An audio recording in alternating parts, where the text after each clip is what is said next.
നിങ്ങളുടെ വീട്ടിലെ പ്രശ്നത്തിന്റെ പരിഹാരം എന്താ? നിങ്ങളുടെ വീട്ടിലെ യഥാർത്ഥ പ്രശ്നം നിങ്ങളുടെ വീടിനകത്ത് ഒരാളിരുന്ന് കരയുന്നുണ്ട്. അതാണ് നിങ്ങളുടെ വീടിന്റെ അകത്ത് ഒരാളിരുന്നിട്ട് കരയുന്നുണ്ട്. ആ കണ്ണുനീര് തുടയ്ക്കാത്ത കാലത്തോളം നിന്റെ വീട്ടിൽ സമാധാനം കിട്ടൂല.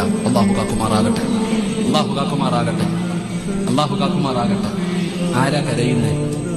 അല്ലാഹുവിന്റെ വിശുദ്ധ ഖുർആൻ, അല്ലാഹുവിന്റെ പരിശുദ്ധമായ ഖുർആൻ നിങ്ങളുടെ വീടിനകത്തുണ്ട്. ആ ഖുർആൻ എടുത്ത് വീട്ടുകാർ പാരായണം ചെയ്യുന്നില്ലെങ്കിൽ ഖുർആൻ കരയും. ഖുർആൻ കരഞ്ഞാൽ അല്ലാഹു നമ്മളെ കാക്കുമാറാകട്ടെ.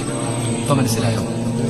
നമ്മുടെ പഴയ ഒരു വീടില്ലേ, പാപ്പായും ഉമ്മായും നമ്മൾ ജനിച്ച ഒരു വീട്, തറവാട് അല്ലേ, അങ്ങനല്ലേ പറയാ, തറവാട് പറയില്ലേ? ആ വീട്ടിൽ കിടന്നപ്പോ കിട്ടിയ ഒരു സന്തോഷം ഇപ്പൊ പണിത് 2 നിലയ്ക്കകത്തുണ്ടോ? ഉണ്ടോ?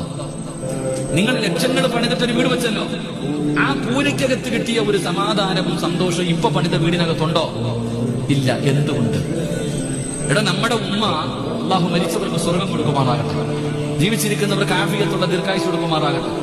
ഉമ്മ മഗ്രിബിന് ബാങ്ക് വിളിക്കുന്നതിന് മുമ്പ് ഉദവെടുത്തിട്ട് നിസ്കാരം വായിൽ വരും. എന്നിട്ട് ഉമ്മ പറയും സുബ്ഹാനല്ലാഹി വബിഹംദിഹി സുബ്ഹാനല്ലാഹിൽ അദീം വബിഹംദിഹി അസ്തഗ്ഫിറുല്ലാഹ്. ഉമ്മ ഈ ദിക്ർ പറഞ്ഞ് കാത്തിരിക്കും ബാങ്ക് വിളിക്കാൻ. മഗ്രിബിന്റെ ബാങ്ക് വിളിച്ചു, ഉമ്മ നിസ്കരിച്ചു, സുന്നത്ത് നിസ്കരിച്ചു.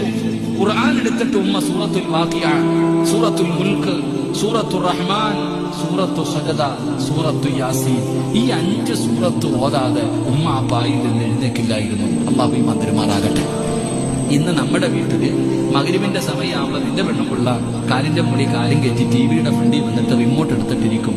മലയാള മനോരമ, ഏഷ്യനെറ്റ്, സൂര്യ, കൈരളി ചാനൽ നെക്കിക്കൊണ്ടിരിക്കും. അല്ലാഹു ഈ മന്ദിരമാറാകട്ടെ. ഇതാ നിന്റെ വീട്ടിൽ വന്ന അവസ്ഥ.